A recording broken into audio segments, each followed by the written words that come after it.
प्रिय भाइयों और बहनों और मंच पर विराजमान हमारे सभी धर्म गुरुजन, आचार्यगण, सभाघर में बैठे हुए वरिष्ठ अतिथिगण, हमारे युवा साथीगण और प्रिय बंधुओं, तो ये एक बहुत खुशी का दिन है जब भी हम स्वामी जी को याद करते हैं। स्वामी विवेकानंद का जो संदेश है, तो एक बात जब शुरुआत में हमारे योगी जी ने बताई कि हम लोग बहुत अच्छी अच्छी बातें मंच से सुनते हैं, प्रेरित होते हैं और फिर घर लौट जाते हैं और फिर कुछ समय के बाद फिर वही माहौल आ जाता है। तो चूंकि आज राष्ट्रीय युवा दिवस भी है, तो सबसे पहले तो मैं धन्यवाद देना चाहता हूं हमारे विश्व धर्म संवाद के प्रेसिडेंट श्री प्रदीप जी को, प्रदीप भैया जी को महाराज, फिर हमारे इमाम साहब आए हैं, हमारे स्वामी संपूर्णानंद सरस्वती जी है, हमारे गनिवर राजेंद्र विजय श्री महाराज जी झारखंड से आए हैं, हमारे बहुत ही घनिष्ठ मित्र राबाई एजिकल आइजक मालेकर जी है, इमाम साहब है, हमारा बहुत, मुझे लगता है कम से कम 30-32 साल से आपके दर्शन होते रहते हैं और हम लोग कई बार मिलकर भी किया है। मैं आप सबके सामने काफ़ी मुझे लगता है कि मैं एक ज़मीनी तौर पे कार्यकर्ता के रूप में देखता हूँ अपने आप को, और हालांकि बहाई समुदाय में सेवा करने का इतने दशकों से मुझे सौभाग्य मिला है, लेकिन मैं अपना जो दृष्टिकोण है वो सर्वधर्मी दृष्टिकोण है।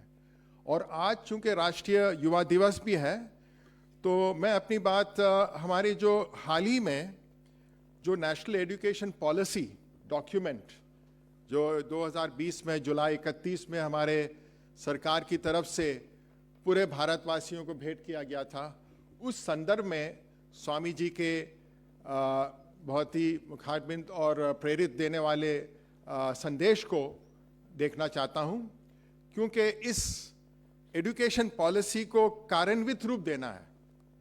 तो मैं एक सुझाव, जब से वो पॉलिसी डॉक्यूमेंट आया हमारे हाथ में, बहुत सारे ऑर्गेनाइजेशंस, धार्मिक हो या एजुकेशन हो या नॉन गवर्नमेंटल हो, सब ने अपने अपने प्रतिक्रिया, अपने अपने सुझाव पहले भी दिए थे, डॉक्यूमेंट रिलीज होने के बाद भी दिए। तो एक मैं हर वक्त जब भी मुझे मौका मिलता है, चाहे वो वेबिनार का मौका हो या इस तरीके का, जैसे इमाम साहब ने कहा कि शारीरिक रूप से तो ये पहली बार इस प्रकार का बहुत ही शानदार सभा घर में आप सबके साथ मिलने का मौका मिल रहा है। अभी भी ग्लोबल पेंडेमिक गया नहीं है और वैक्सीन का भी सफलतापूर्वक, मुझे पूर्ण आशा है कि भारतवर्ष ने जिस तरीके से पूरे विश्व को प्रेरित किया है और जिस तरीके से हमारी रणनीति ने सफलताएं उपलब्ध कराई है, तो उन चीज़ों को देखते हुए भी पूरे विश्व के लोगों ने अब मान लिया है कि भारत वास्तव में विश्व गुरु का नेतृत्व कर सकता है, मार्ग दिखा सकता है, और साइंस की दुनिया में भी बहुत ही शीघ्र समय के अंदर हम एक के बाद एक छलांग लगाएंगे, क्योंकि हमारे पास जो युवा शक्ति है। तो स्वामी जी ने जो बातें बताई है, इसका तो मैंने लिखित में हमारे ऑर्गेनाइजर्स को भी एक कॉपी भेजी है। 2-3 बातें हैं। सबसे पहले तो उन्होंने कहा कि practical Advaitism which looks upon and behaves towards all humankind as one soul, जैसे हम वसुधैव कुटुंबकम कहते हैं कि समस्त वसुधा एक कुटुंब के समान है, तो प्रैक्टिकल एडवाइटिज्म का अगर कार्यान्वित रूप देना है तो हमें समस्त मानव जाति को एक आत्मा के दृष्टिकोण में भी देखना है। तो हम अपने एजुकेशन पॉलिसी के माध्यम से कैसे ये संस्कृति को हमारे बच्चों तक पहुंचाएंगे। फिर दूसरी बात उन्होंने कहा कि धर्म एक दो-धारी तलवार के जैसे रहा है। धर्म ने हमें प्रेरित किया है, हमें शक्ति भी प्रदान की है, हमें बहुत उत्साहित किया है, मोटिवेट किया है और दिशा निर्देश भी दिया है। लेकिन साथ साथ इतिहास के पन्ने को पलट के देखिए, हम ये भुला नहीं सकते हैं कि धर्म के नाम में बहुत हिंसा हुई, वो धर्म नहीं था, वो अधर्म था। जब धर्म को की शिक्षाओं को हम भुला देते हैं तो क्या होता है, वो अधर्म हो जाता है। तो ये बात भी उन्होंने बहुत स्पष्ट रूप से बताया।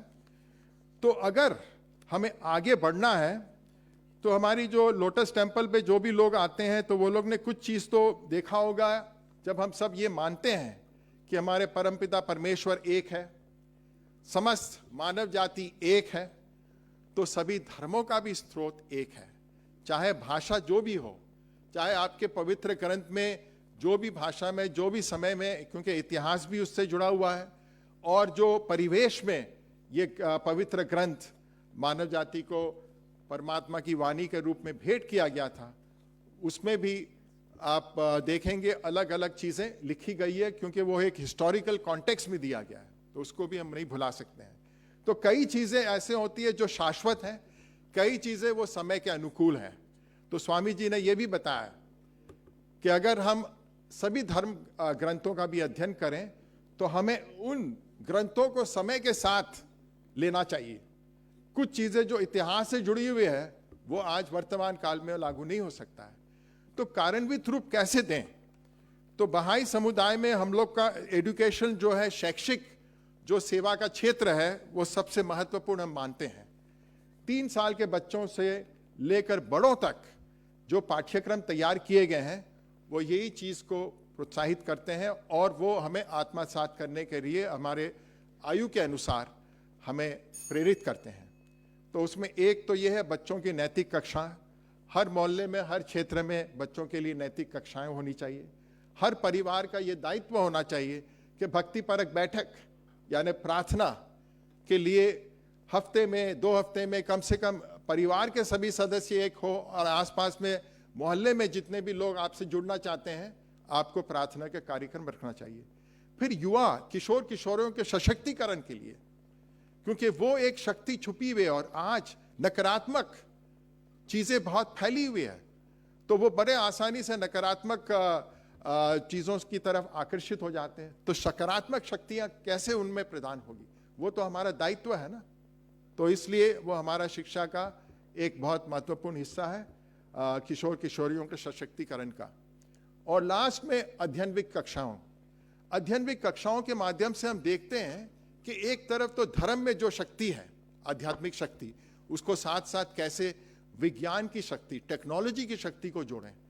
अगर टेक्नोलॉजी और ये विज्ञान में आध्यात्मिक शक्ति का प्रभाव अपर नहीं रहेगा, ऊपर नहीं रहेगा, तो क्या होता है कि आप साइंस की दुनिया को और टेक्नोलॉजी को नकारात्मक चीज़ों के लिए ज़्यादा इस्तेमाल करते हैं, जैसे जिक्र किया गया है।